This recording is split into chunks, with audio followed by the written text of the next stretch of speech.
Duncan McDaide, my man, thank you so much for jumping on and having a bit of a yarn. I know life is a little bit hectic right now for you. It is, mate. It is, yeah. With a newborn and two other kids and a dog, the house is very busy. So yeah, lockdown is not not isolation for me. Doesn't one kid just look after the other, and then the dog looks after the next kid? And Yeah, there's definitely that economy of scale now. Yeah, yeah, Freddie's got some big responsibilities on his shoulders. well, it's about time. He's been bludging for long enough. He's four, like yeah, he needs to get his head in the game. So, just a quick rundown, guys. Duncan is a very dear friend of mine. We've worked together for like on and off throughout many years, but we've been working quite closely over the last year or two. And you're probably one of the most knowledgeable humans when it comes to the biomechanics of the human body and how movement can affect your body and your mind and everything in between. So I value your opinion on many things. Thank you. Yeah, I Movement, appreciate that. We're here today to talk about something a little bit off what I would consider my normal topic, right? mm-hmm. Training for females and the ovulation cycle and how it can affect them, and then our role as men in supporting that mechanism. I think it's I've been a trainer for 12 years, and predominantly I tend to coach women. And I think it just occurred to me that I was just blanketing everybody all the same. And a female client of mine asked me one day, like, how should I be dealing with my cycle? And I had no idea. It started my journey into looking into how we can best support our clients, and obviously evolved into now how I can best evolve my relationships and include all of that in a harmonious symbiotic environment in my house and with my family and friends. And yeah, that's a great little snapshot of the next little bit of time that we're going to talk about. And just alone understanding the female cycle, like to simplify the situation, men really just kind of plod along on one cycle from month to month, hormonally that is. But women have a very intricate and complex cycle that I'm really starting to delve into myself. But where we thought this would be particularly interesting, like you said, Duncan, is to be able to understand the complexities of the female hormones, and as a result, emotions and their expression of their emotions, and how their body moves and undulates throughout that month, and how we can help support them in a household, and how we can help perhaps respond to how their nuances are working throughout this month, could be a really empowering experience for us guys. Yeah, I think so. I think, look, let's get straight into it. And what I'll do is I'll share with you guys the graphic of the hormonal fluctuations through the month-long cycle, which can be anywhere from sort of 28 to 36 days, depending on your woman.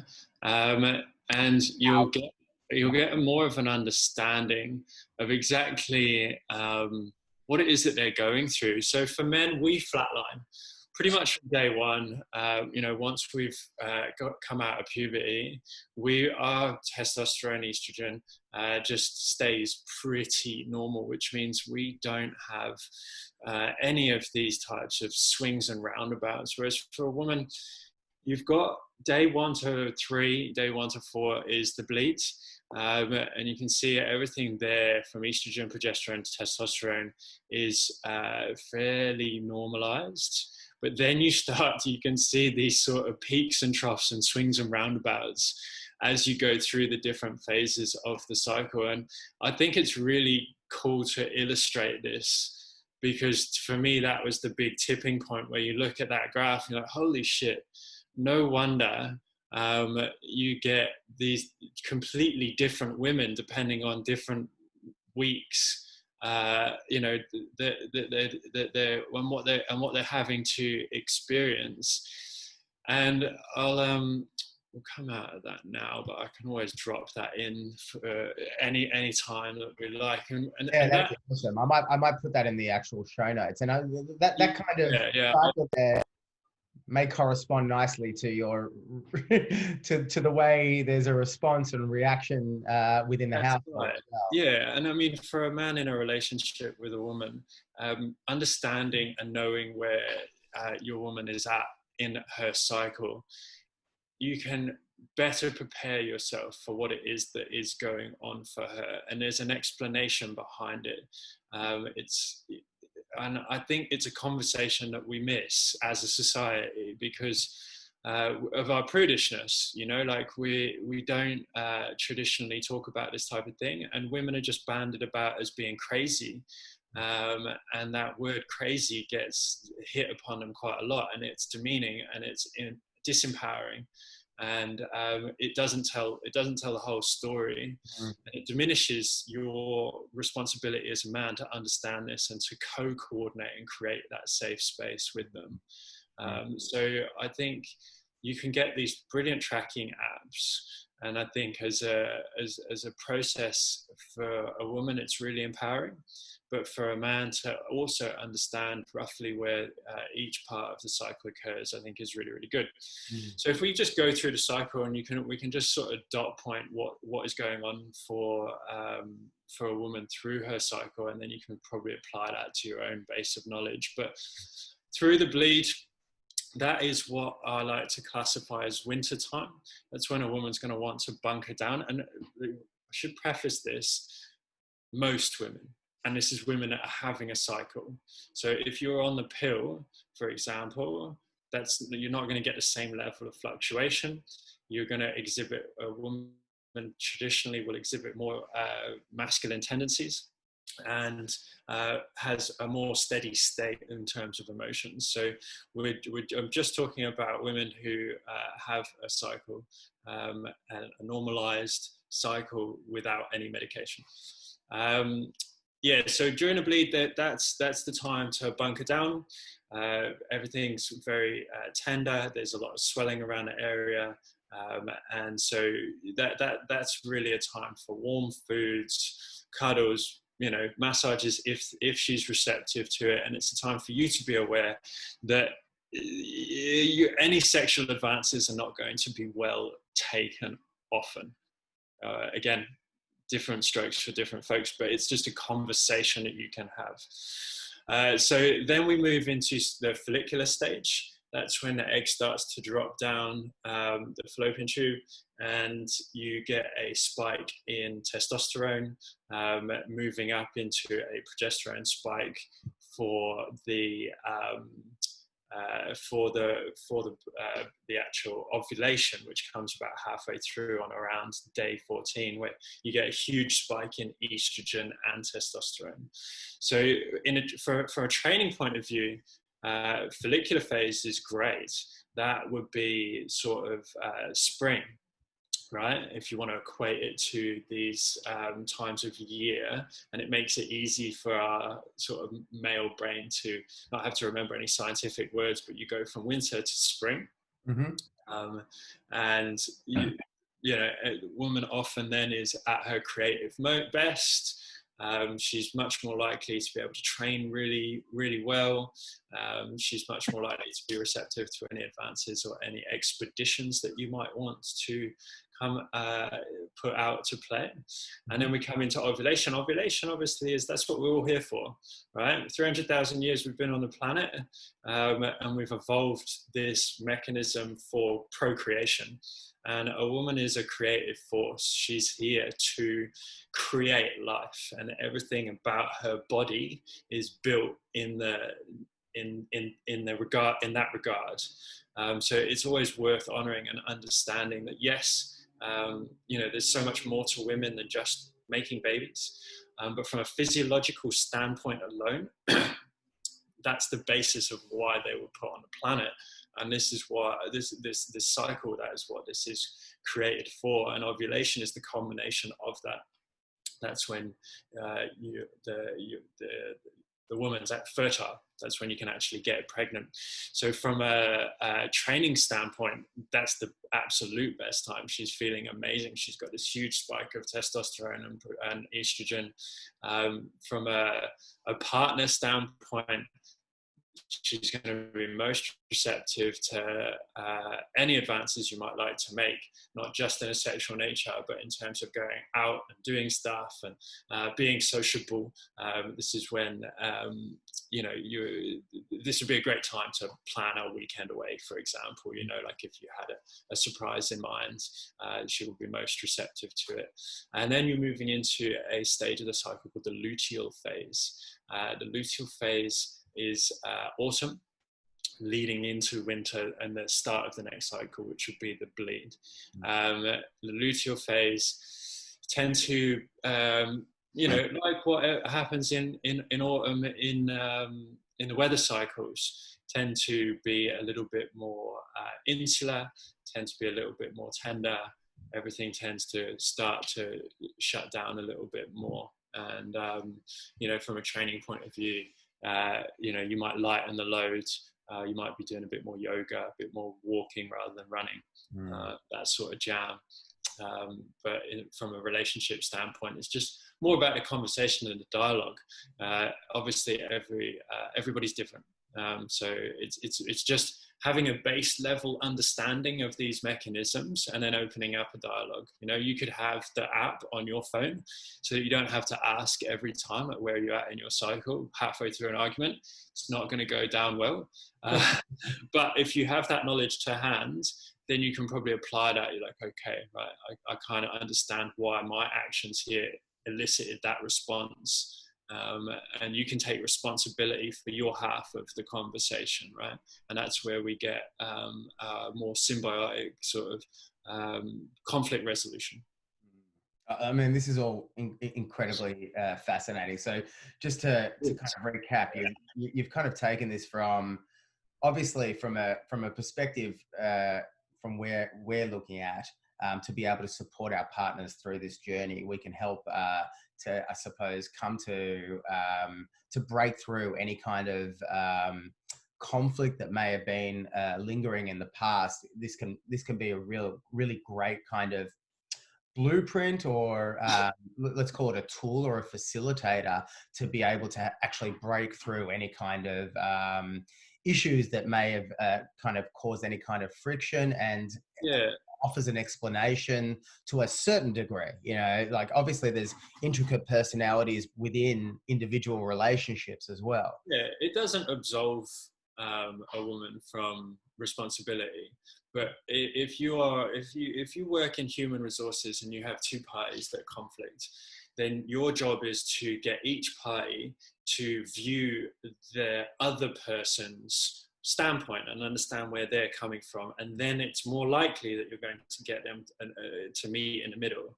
Mm-hmm. So without this viewpoint, from a man's point of view, your view is that they're just like us, right? Like that there's this flat line of emotion, and I don't understand why you're sometimes being irrational, or seem to have overreacted maybe to something that I've just said, whereas I don't, it seems to be out of context. Whereas if you have the context behind what is going on, and also women take a lot of responsibility in relationships.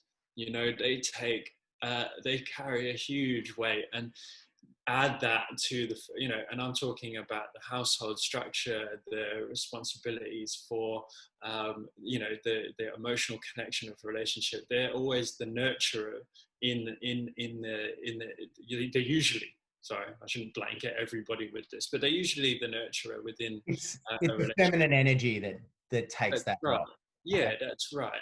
And so, it's just important to understand that perspective, and it doesn't absolve that perspective, but it does help you come to right, okay, I get it. I see where we're at.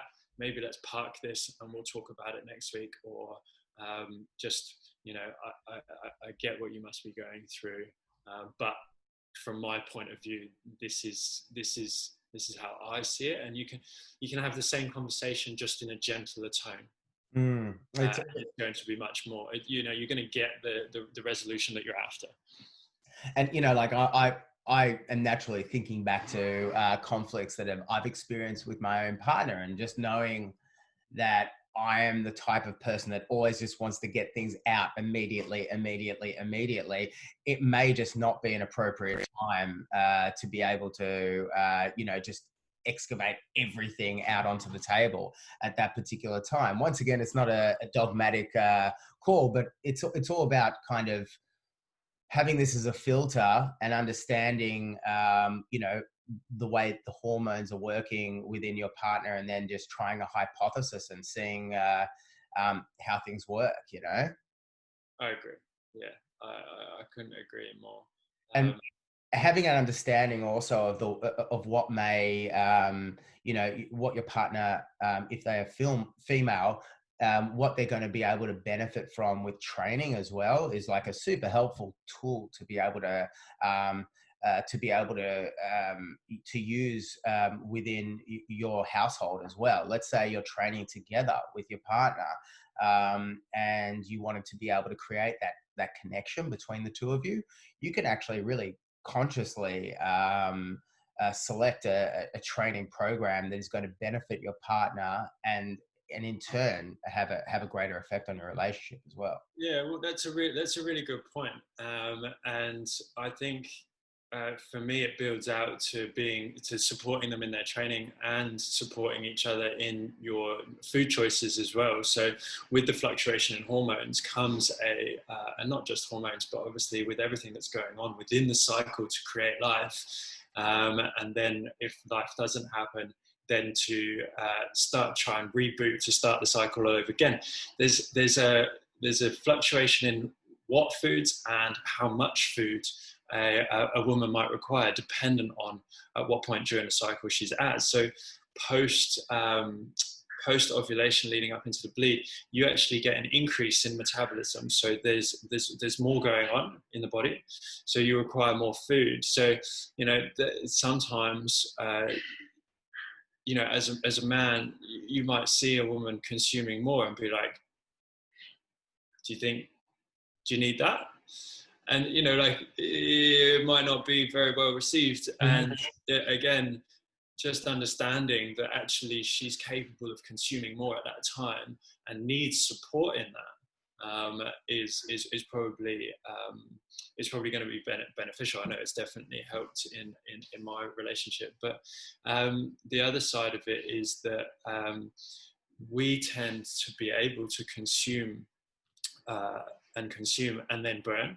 We're fat burning machines generally, and generally a man will lose weight a lot quicker. So if I have a grilled burger and Han has a grilled burger, it's going to take Han roughly a third longer to burn off that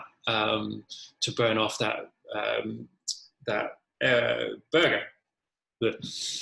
So, you know, like, whereas it might take me 60 minutes, it's going to take Han up to 90 minutes of exercise to do the same thing. So, you know, supporting your partner in their food choices and having an acknowledgement that you're in an advantageous position, and not just pushing them to have the exact same things as you, or not guilting them into feeling like they shouldn't be having certain things is really going to play an important role in balancing out your relationship and supporting their health goals as well. So yeah, I think that's a really important point that you make, is that understanding that from a training point of view. Like, if we want to train together, then we're not going to be able to train the same way and get the same results, hypothetically, with this group of women that we're talking about. And so your training's going to have to evolve each week. And you might end up doing yoga or Pilates for a week, or just walking around the park with your partner for a week, and then you can go into doing some strength training, you know. So if you, and then obviously from an nutritional point of view, the same thing applies. Could you it's just being evolved. Sorry. the internet was cutting out a little bit, but I think we're back on board. I just wanted to, I guess, drill in a little bit into that nutritional, that nutritional function in order to support a female cycle, and correlating that nutritional support along with the seasonal kind of example that you use when it came to training as well. Yeah.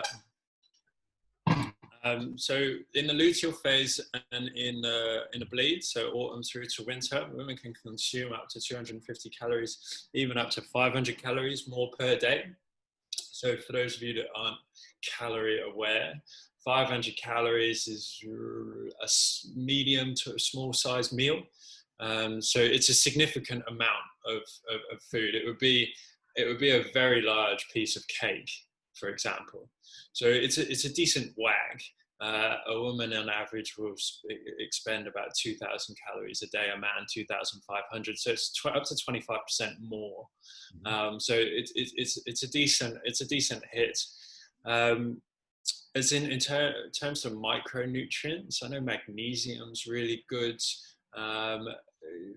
throughout the cycle, really, but particularly at that time. I wouldn't really want to get too deep into it. It's not really my area of expertise. Like, we can definitely forward on some details of some people that I know that would be great in that realm. Yeah, cool. Yeah, if that is something that people would like to hear more about. And then spring through till summer, the time's on. It's a great time for a woman to decide that she wants to lose a bit of weight, cut back on the calories and up the exercise.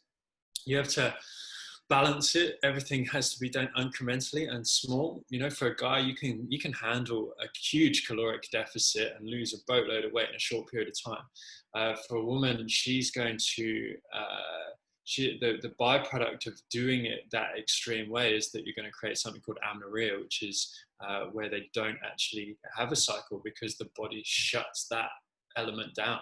You, at that body fat percentage, shouldn't be don't have. So an average pregnancy, you're going to need an extra 50,000 calories to create life, right? So when you don't have those stores, those reserves of fat, your body presumes that you should not be carrying life. Right? You're not equipped to be able to carry life. So it creates a thing called amenorrhea. And that's when a woman just doesn't have her period, doesn't get the cycle. And yeah, it's not necessarily a healthy thing to be aiming for. Or to have as a byproduct of a target or an aim that you're having. So yeah, it needs to be equated for when you're looking at your weight loss targets, and if that is something that is occurring, it can have an issue down the road. 1 in 6 Australian couples are diagnosed as infertile. So it's a big problem, and that's not to place all the pressure onto women. Male sperm count has dropped 50% in the last 20 years, gone down from 40 billion or 40 million, I forget which one it actually is, down to 20. So it's definitely a shared problem, but I think today we're talking about women and women's health specifically. So that's an area of concern, particularly with all of the pressures that come of being a woman in a physical sense. You know, you very rarely see an article in the papers written about a man and it explains what he's wearing. Whereas any article that you see in like the trashier presses, like, it explains what a woman's wearing. Why does that matter? It's because there's this pressure to look a certain way, be a certain way that men just don't feel. So that's also a sidebar part of this conversation, but definitely something worth understanding when you're looking to support your partner on a weight loss journey. Particularly if at some point you guys want to have kids.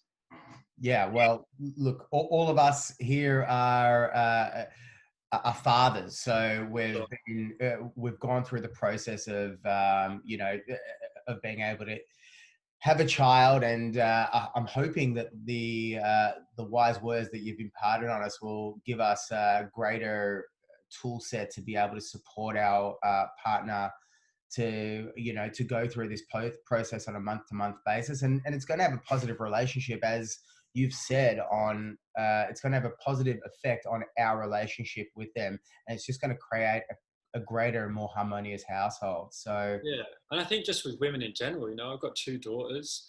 The fact that I can understand this to a certain level, I do feel like a little bit at the time I'm mansplaining this topic. Like it's not something that has come easy to me, but to have even like a dumb version of what it is that's going on, I think even for my daughters, that's going to be a positive thing. That it's something that I can explain and talk to them about. And I know from talking to my clients about it, I'm telling you, a lot of women don't understand it to this level either.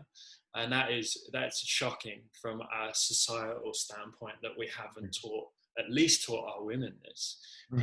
But that we haven't, and that men haven't been included in the conversation either is only to our detriment.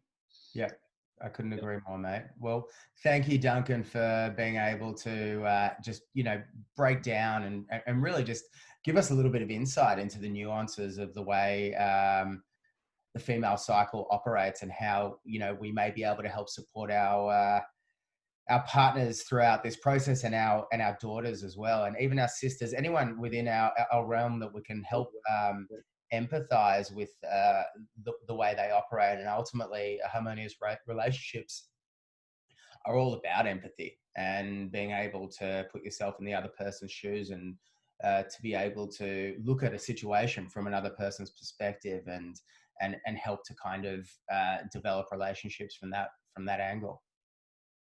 Perfectly said.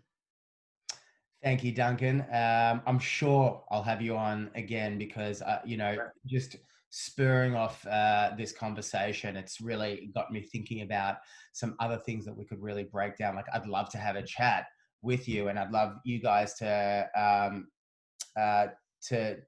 give me a hell yeah if you guys would be interested in us having a chat about the male perspective, and how we can help make our I suppose sexual potency at a greater level, a higher level, things that we can remove from our lives, things that we can add to our lives environmentally, nutritionally, obviously, through being able to increase our testosterone through training, etc., etc.